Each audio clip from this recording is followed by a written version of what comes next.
Is a cell tower going up in your neighborhood? If it's not now, it may soon. Wireless carriers are installing millions of them across the country to enable the new, faster 5G cell phone technology. But tonight, Julie Watts asked the question you're not supposed to ask.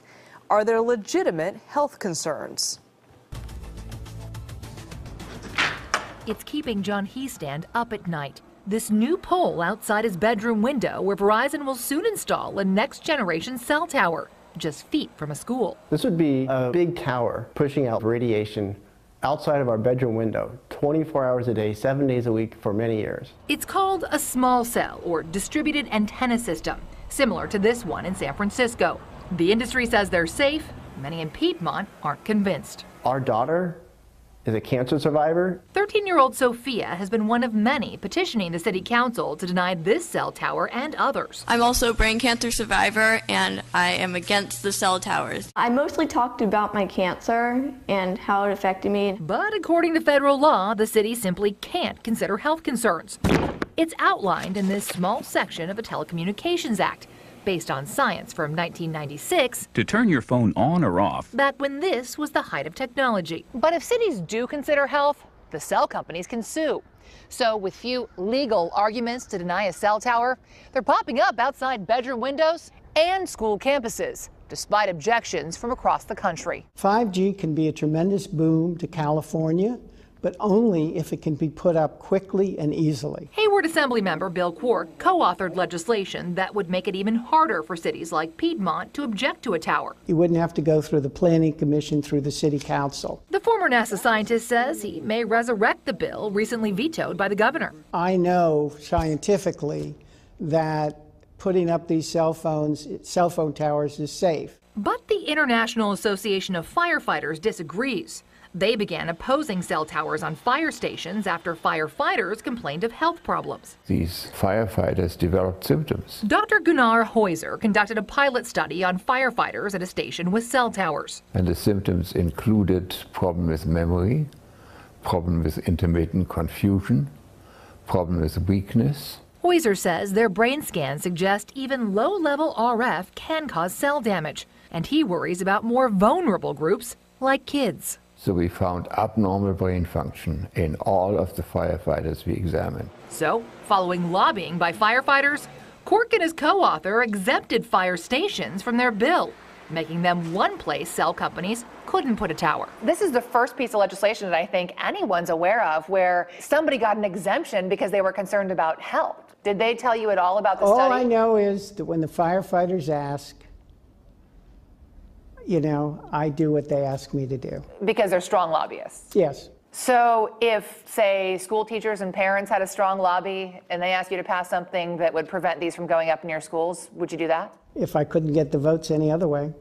Firefighter and cancer survivor Tony Stefani notes, it's not only firefighters, it's the people that live in the general vicinity of these towers. Current regulations don't take into account continuous low-level exposure from these small cells 24 hours a day. More of these studies have to be done. There are 230 scientists from 41 countries who have apparently reviewed more than 2,000 peer-reviewed studies, and they're calling on the World Health Organization to do more studies. They're not convinced that this is safe. I think doing more studies is always a good thing. Do you think that maybe you should consider putting a pause on legislation that speeds up these towers until there's definitive evidence that there is no harm? We can do a lot of studies, and there are people right now, believe it or not, who are sure the world is flat. In a statement, the wireless industry says it defers to experts when it comes to cell tower safety and says, according to government agencies, the scientific evidence shows no known health risk. But what about the unknown? Well, back in Piedmont, the Heestands don't want to wait around to find out. We're going to get some meters and we're going to measure the microwave radiation today, and then when the cell towers go up, we can measure it and see how dangerous it really is. And he says if he has to, they'll move. For my daughter's health, definitely. Well, Julie reports Piedmont did block some cell towers and is now being sued. Meanwhile, new government research set to be published next month could radically alter the debate. It's expected to link RF radiation to health effects in lab rats. More bars, more data, faster speeds. Our desire for all things digital has cellular providers scrambling, and the antennas needed for all of that can emit radiation hot enough to cook human tissue.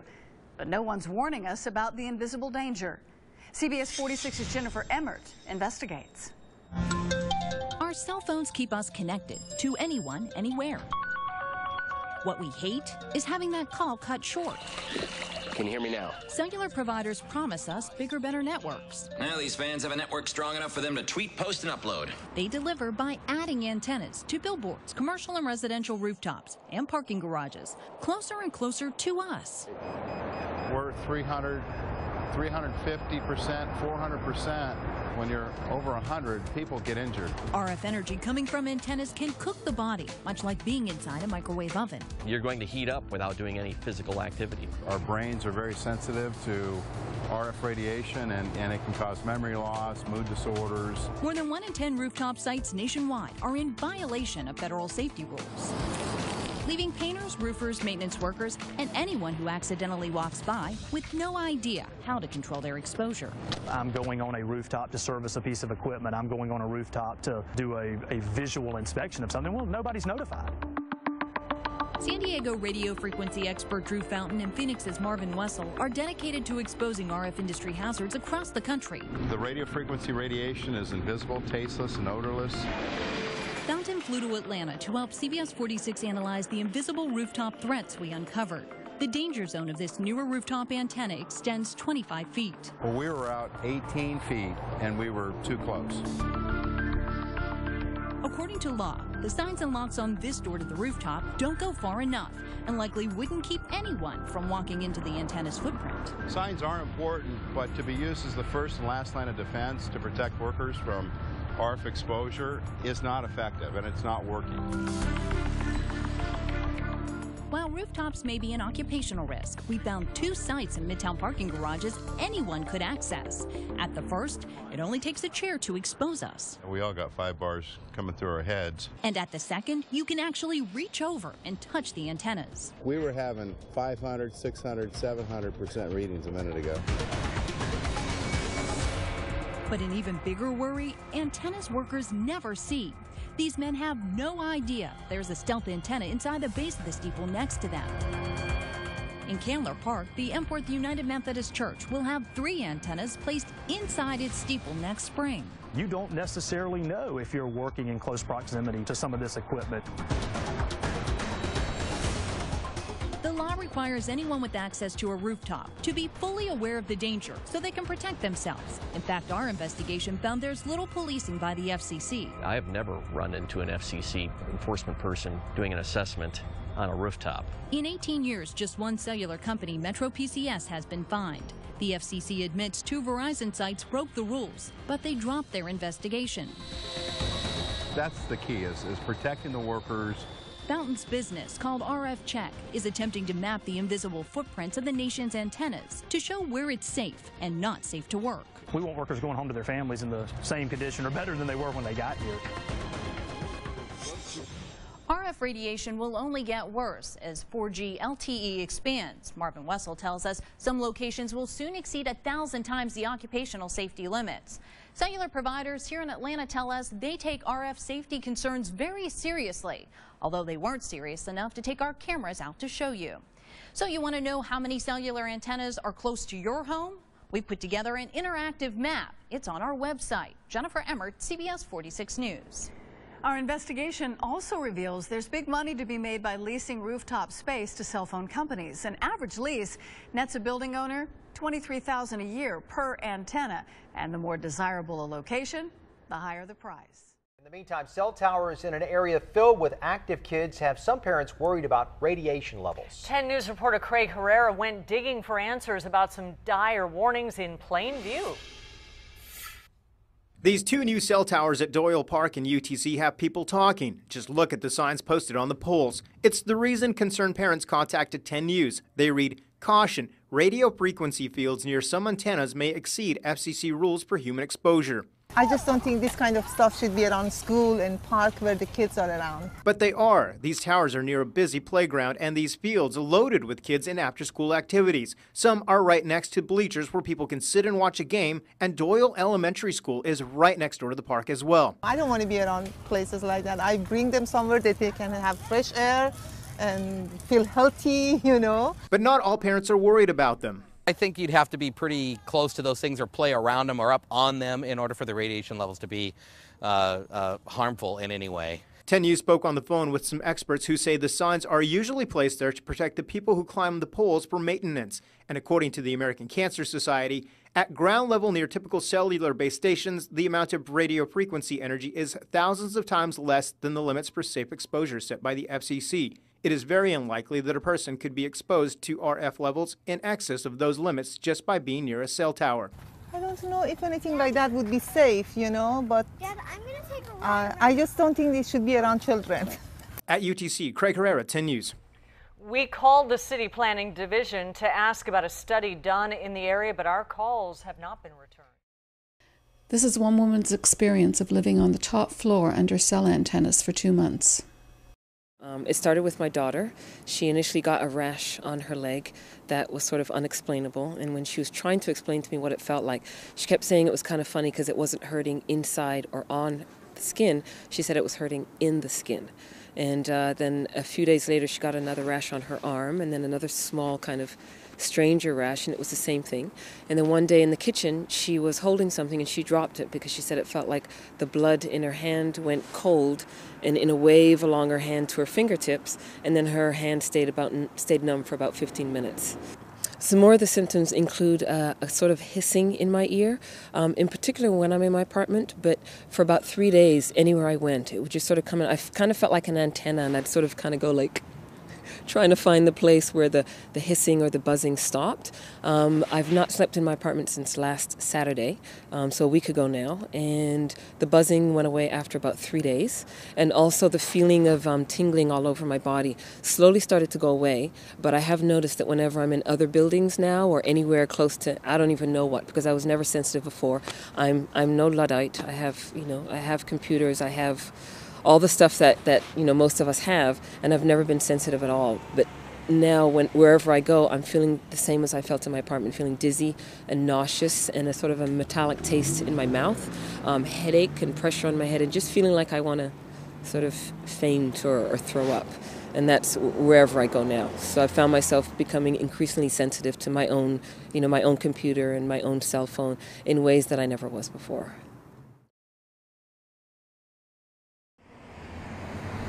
At the corner of Appleton Avenue and Lily Road, Penny Wagner lives in a quiet old house surrounded by flowers and trees.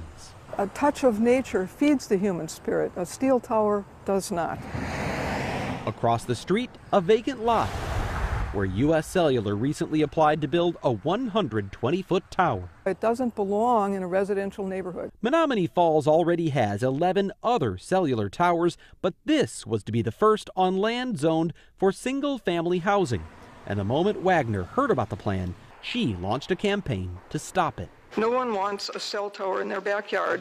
In August, Wagner and her neighbors packed Menominee Falls Village Hall and urged the Plan Commission to vote against the 12-story structure. This would obviously be a complete eyesore. My main concern is the property values. There is research out there as far as the health risks. It's a safety hazard. Because of a recent change in state law, there's actually very little a city, town, or village can do to restrict the placement of cell towers. But that hasn't stopped residents across the state from trying. From Brookfield to Greendale and Mequon to Waukesha, residents have pushed back, often successfully, at plans to build new towers near their homes. Everybody says, yes, we need faster, better, coverage, but not in my backyard. Roughly 200,000 cellular towers already blanket the United States, with hundreds of them in southeastern Wisconsin alone. And consumer demand for faster data is driving the need for more. But State Assemblyman Mike Kuglich says the future is not 12 stories above the ground. Instead, the wireless industry is thinking small. The beauty of the small cell is that this will offload the that demand for the larger and more large cell towers. So-called small cell antennas will form the backbone of the next generation of wireless tech known as 5G. I think it's imperative that we are one of the proactive and leaders in the Midwest.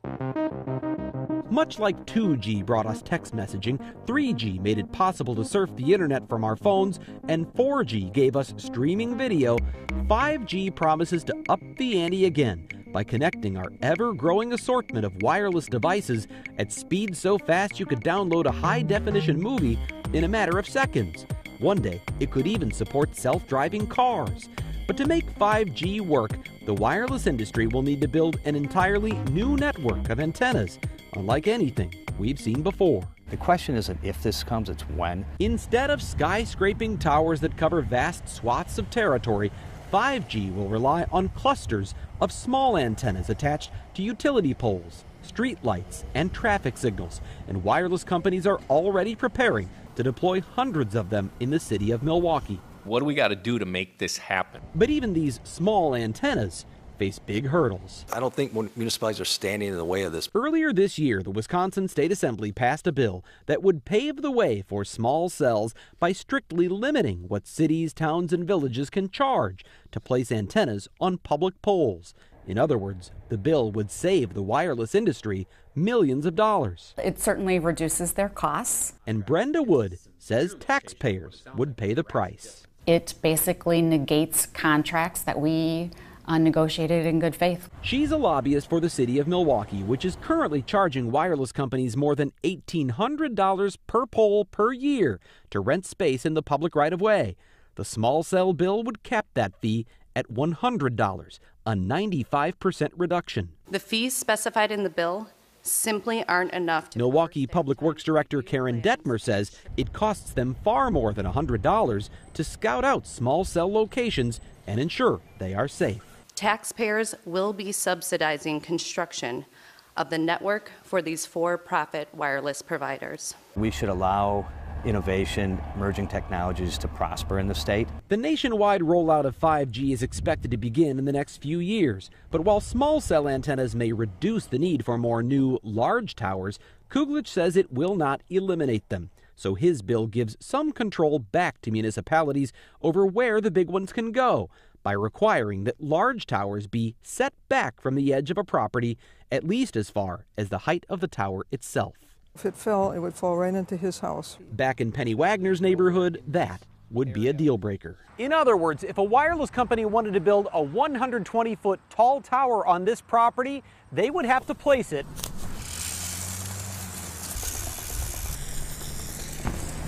120 feet away from the property line. And on a property this size, there'd be nowhere they could fit it. Last month, U.S. Cellular withdrew its application for a tower across the street from Wagner's house. Instead, the company worked out a deal to put one elsewhere in the village. They don't need to invade residential areas for people to have good reception. But this surely won't be the last battle over cell phone antennas, large or small, as long as our collective appetite for wireless data continues to grow.